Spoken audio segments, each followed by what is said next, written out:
Hello and good morning. This is Marin here from the Latinum Institute, and in this video I'm continuing on with lesson 2 of how to study the medieval Renaissance Baroque solfeggio method for studying music and learning music as a language. We're using a textbook today, and this is the Harmonicorum Libri VII of Mersennius.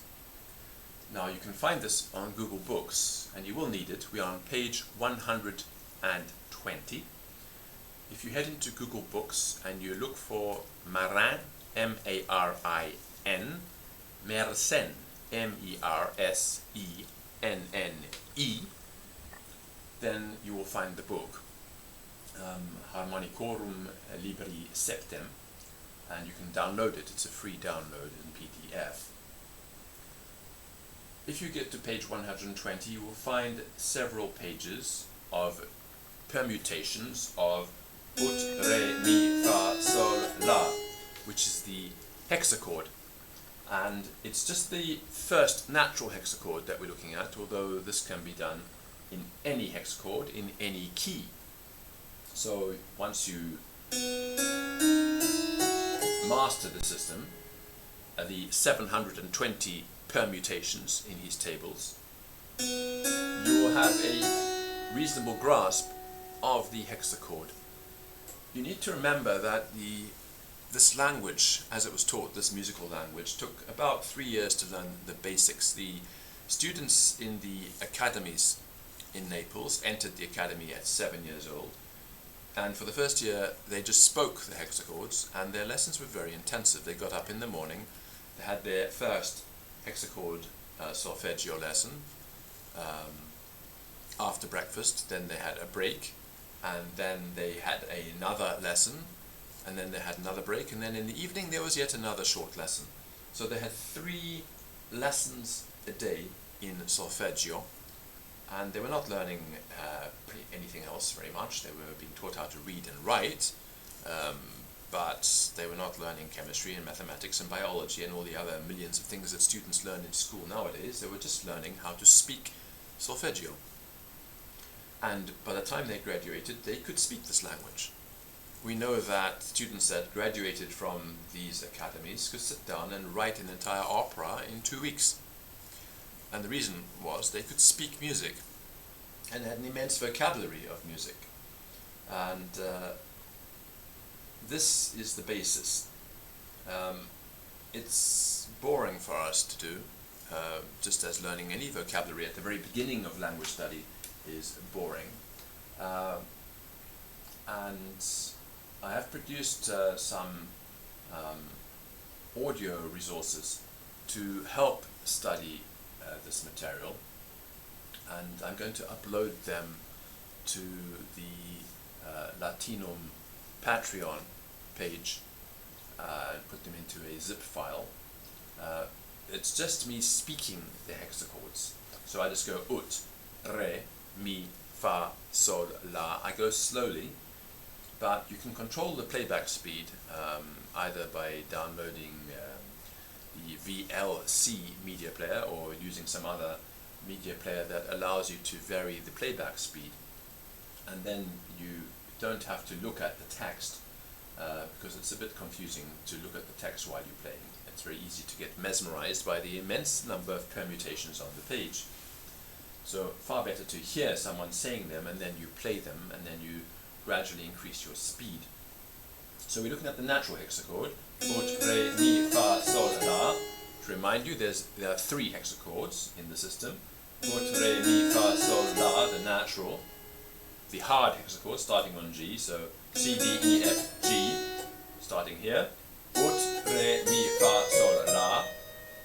And the soft hexachord starting on C, D, E, F. Starting on F. Ut, re, mi, fa, sol, la. The soft hexachord has got a sharp or a flat, depending on which way you're going. Right? It has a B flat here. So, ut, re, mi, fa, sol, la. So, ut, re, mi, fa, sol, la.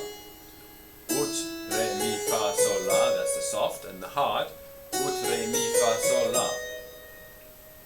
And I would say it's advisable to master the hexachords, or at least get very familiar with them, before we move on to the next section, which is mutations, which is how the hexachords melt into each other to create long scales.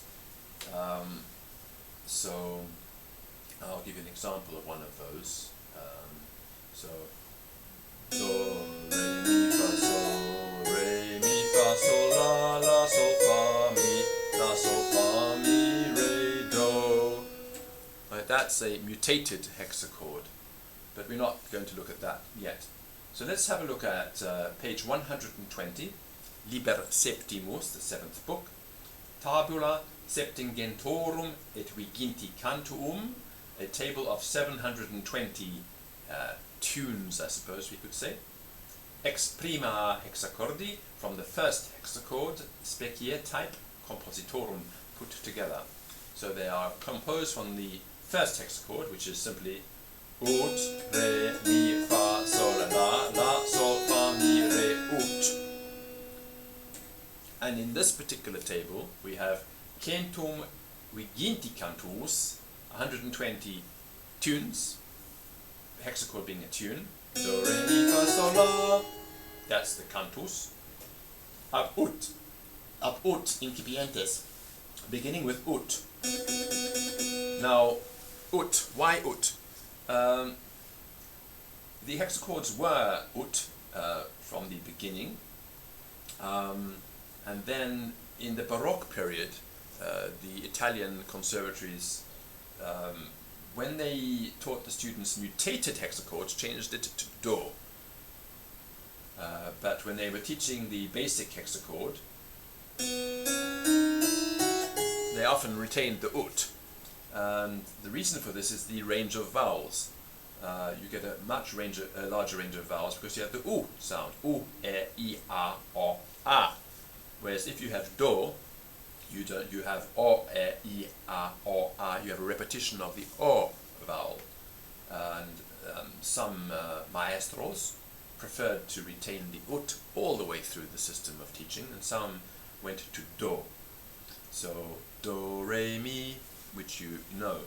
And as we move on through these lessons, we will change from ut to do, but not for now.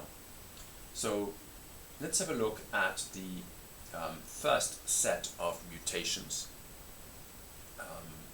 There are 5 columns, and we are looking at those beginning with ut.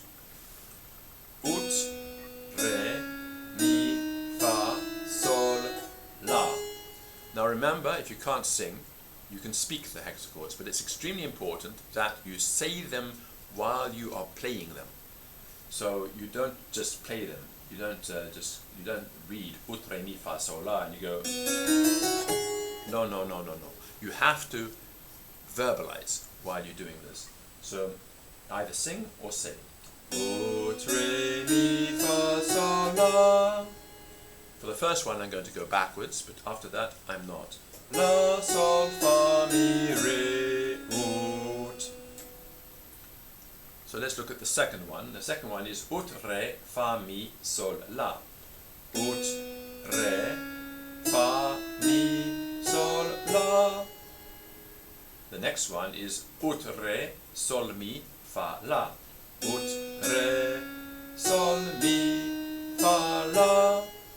And the next one, ut, re, la, mi, fa, sol. Ut, re, la, mi, fa, sol. And so on, all the way down the table.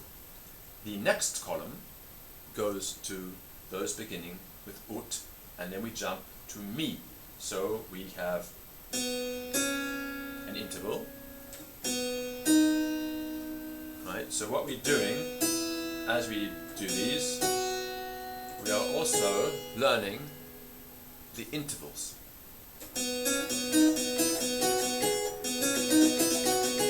Right, those intervals. So let's go ut mi. Ut mi, re, fa, sol, la. Ut mi, re, fa, sol, la. fa, sol, la. Ut, mi, re, fa, sol, la. And the next, ut, mi, fa, re, sol, la. Ut, mi, fa, re, sol, la. And the next, ut, mi, sol, re, fa, la. Ut, mi, sol, re, fa, la. And finally, in this section, ut, mi, la, re, fa, sol. Ut, mi, la, re, fa, sol. And there's a whole column of these going ut, mi. The next is ut, fa, and it goes ut, fa, re, mi, sol, la. Ut, fa, re, mi, sol, la. Ut, fa, mi, re, sol, la. Ut, fa, mi, re, sol, la. Ut, fa, sol, re, mi, la. Ut, fa, sol, re, mi, la. Ut, fa, la, re, mi, sol. Ut, fa, la, re, mi, sol. Now, I have another theory about why the hexachord system is so powerful, and that's got to do with the human short-term memory. The psychologists tell us that our short-term memory is composed of 7, 1, 2, 3, 4, 5, 6, 7, plus or minus 2. So, some people are able to do short-term memory up to 9 items at a time, and some are able to do 1, 2, 3, 4, 5, 6, 7, 1, 2, 3, 4, 5 at a time. So the hexachord is balancing there on the lower edge of working memory. I think if your working memory was such that you only could remember 5 things at a time, you would have trouble studying music. So the hexachord system is very good. It doesn't strain our short-term memory. And as I mentioned before, it's amazing how many pieces of music from the Baroque period and the medieval period restrict themselves to the majority of the composition to simply the ambit of one hexachord, sometimes straying up and down out of it. So, ut, re, mi, fa, sol, la. Ut, re, mi, fa, sol, la. Ut, re, mi, fa, sol, la. Let's have a look at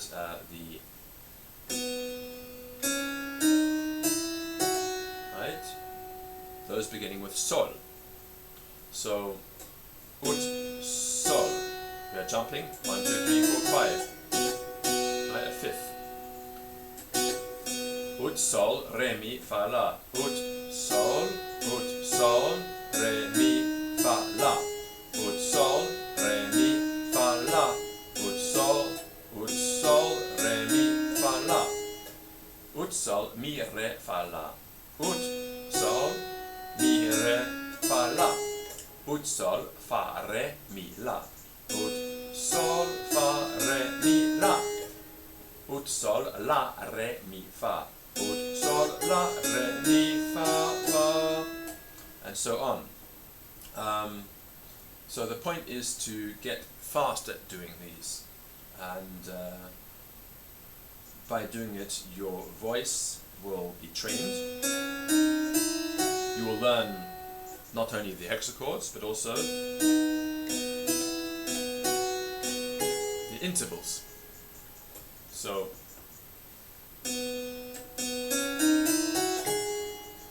the last one is ut la. Ut la, re, mi, fa, sol. Ut la, mi, re, fa, sol. Ut la, mi, re, fa, sol. Ut la, fa, re, mi, sol. Ut la, fa, re, mi, sol. Ut la, sol, re, mi, fa. Ut la, fa, re, mi, fa. Ut la, sol, re, mi, fa. Ut la, sol, re, mi, fa.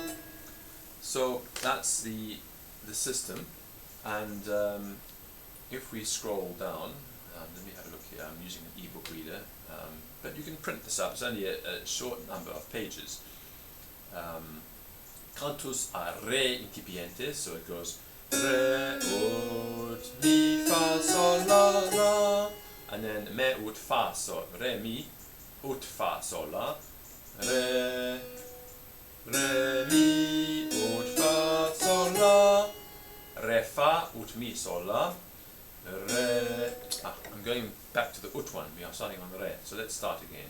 Cantus a re incipientes, re, ut, mi, fa, sol, la, re, ut, mi, fa, sol, la, re, mi, ut, fa, sol, la, re, mi, ut, fa, sol, la, re, fa, ut, mi, sol, la, re, fa, ut, mi, sol, la, re, sol, ut, mi, fa, la, re, sol, ut, mi, fa, la, re, la, ut, mi, fa, sol, re, la, ut, mi, fa, sol.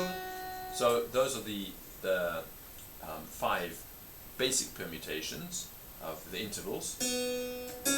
So we're going re, ut, re, mi, re, fa, re, sol, re, la, and then all of the permutations on each interval.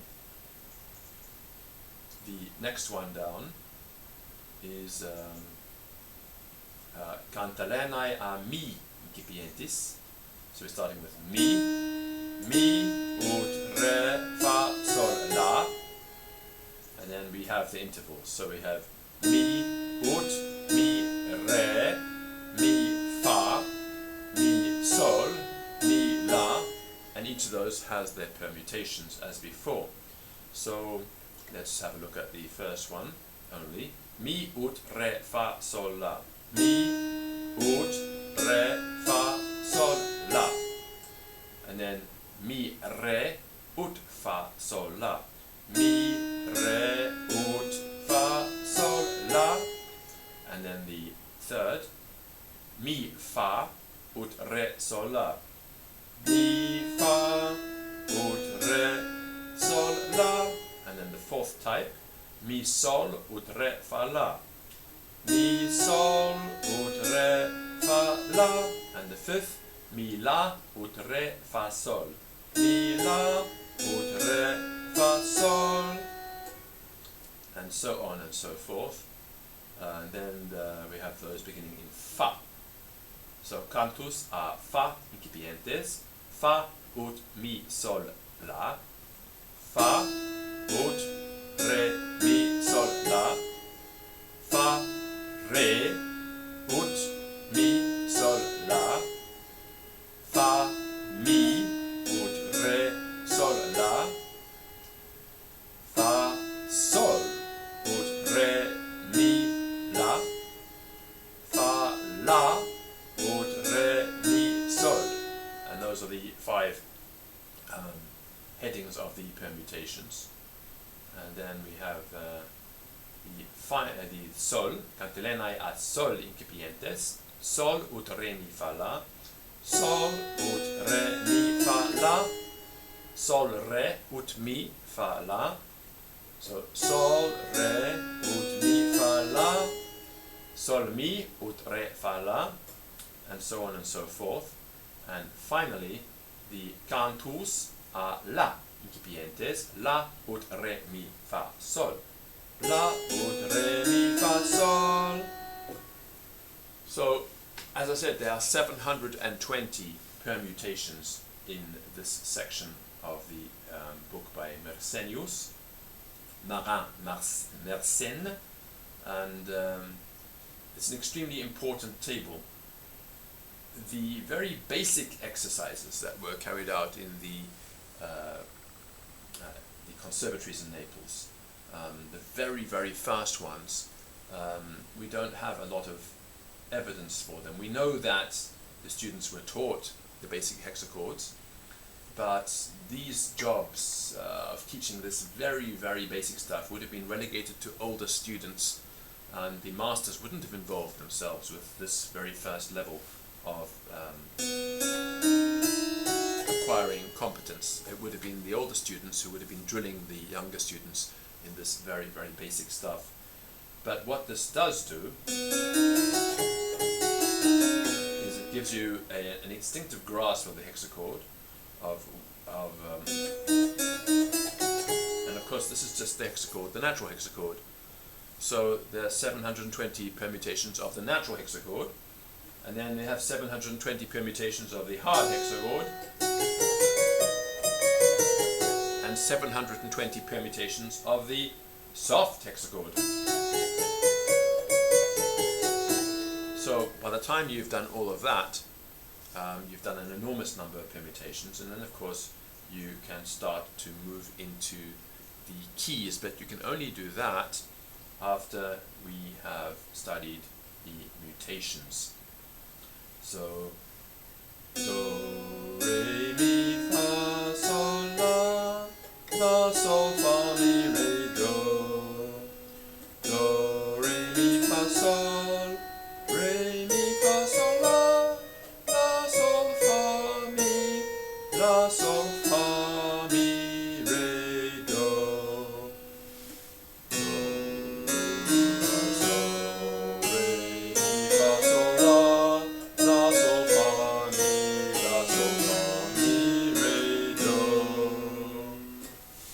So that is the first mutated hexachord of the natural hexachord, do, re, mi, fa, sol, la, mutating into the hard hexachord, do, re, mi, fa, sol, la,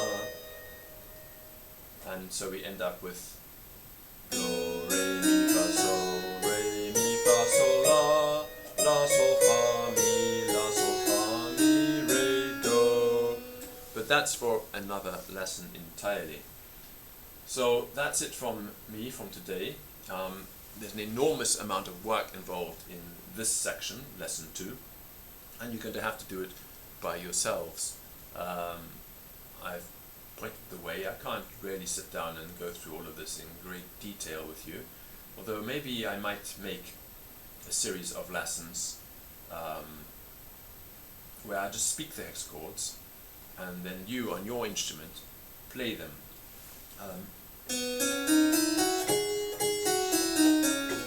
Just a series of those, and we'll see if they are of any use to you. Right, that's it from me for now, and thank you for tuning in. If you want to support my work, either in Latin education or in this kind of music education, you can find me at Patreon under Latinum, Latinum. Bye.